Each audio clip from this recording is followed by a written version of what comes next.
Hindi na nakapagpigil at pinalagan ng TV host actor na si Edu Manzano ang enforcer na pumara sa kanyang sasakyan sa Roxas Boulevard sa Maynila.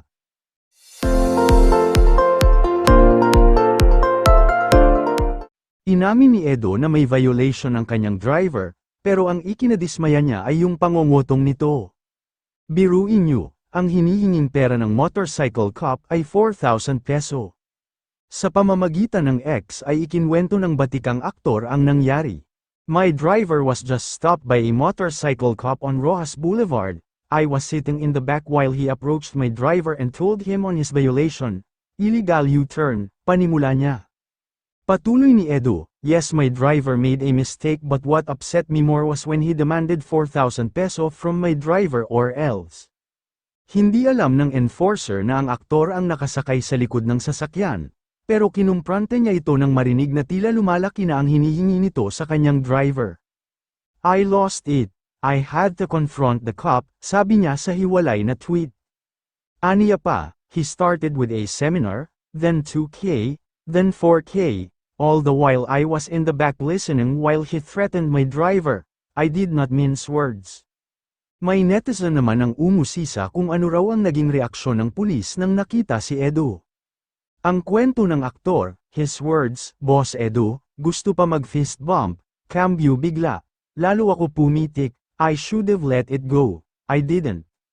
Sumang-ayon sa kanyang ginawa ang isa pang ex-user at sinabing, I wish you had a dashcam or a phone camera rolling, hope you got the name and report this to the authorities.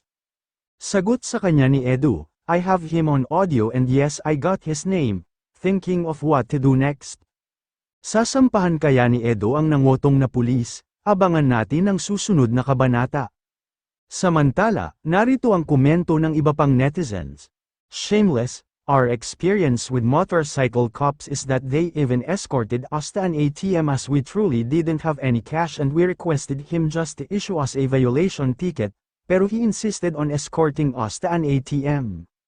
Sarap po sana nakapag-video kayo ng palihim para may ipang supalpal sa mga epal na katulad ng nakaharap ng driver nyo. Daming ganyan nagkalat, di rin masisiiba na wala ng tiwala sa kapulisan kasi ang daming anomalyang nangyayari. Asawa ko nahuli na kamotor, hindi nakasapatos sa harap ng munisipyo, dinala sa office nila, pinagbabayad ng 500, kesa daw kunin ang lisensya sa LTO, sabi ng asawa ko kukunin na lang niya sa LTO kasi 100 lang pera niya, sabi ng pulis sa harap ng ibang pulis sa office, mga premanipis binibigay tapos tawanan sila. Ang dami po talaga dyan sa kahabaan ng Roxas Boulevard, from Baclaran to Luneta nag-aabang lang ng mahuhuli. Sa halip na tulungan mga motorista, madaming namemera, anywhere in Manila area also, kaya ingat na ingat ako pag andyan, mga signal light na walang timer, from green biglang red. All-out support naman ang ipinakita ng batikang singer na si Ogie Alcacid para sa kanyang co-host sa It's Showtime na si Vice Ganda. Pinukuyog pa rin ng basher si Vice dahil sa ginawang pag-call out sa binata nang subukan nitong magnakaw umano ng halik kay Christine. Sa pamamagitan ng X, nagpahayag ng suporta si Ogie para sa kanyang kaibigang kamedyana. This is long overdue. There is a friend I know who comes to work only having the sole intention of making people happy, post ng singer. Patuloy niya, this person takes it all for the team, for the show, and for the madlang people.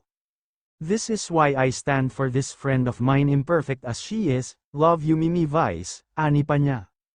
Sa comment section, maraming netizens ang natouch at nagpasalamat sa pag-appreciate ni Ogie kay Vice. Narito ang ilan sa mga nabasa naming komento ng netizens. I am crying, thanks Sir Ogie, kahit ino-okray ka minsan ni Vice, you still chose to see the beauty in her. Thank you Sir Ogie for standing for Mimi Vice, love you Sir Uggs and Mimi Vice. We love you, Mimi Vice and the whole It's Showtime family. We stand by you, continue on making people happy and continue helping our fellow Filipinos. Love you all Showtime family hosts, such a good friend of Mimi Vice. Thank you for this kind words for Mimi Vice, Sir Uggs. Kinampihan ng kapamilyahang actor na si Albi Casino si Nico Natividad na umaani ngayon ng batikos matapos patamaan si Vice Ganda sa kanyang social media post. Habang pinupuntirya si Nico ng fans ni Vice dahil sa kontrobersyal niyang pahayag sa viral beso ng isang male searchy sa female searcher na sumalang sa Especially For You ng It's Showtime, may nagtatanggol pa rin naman sa aktor.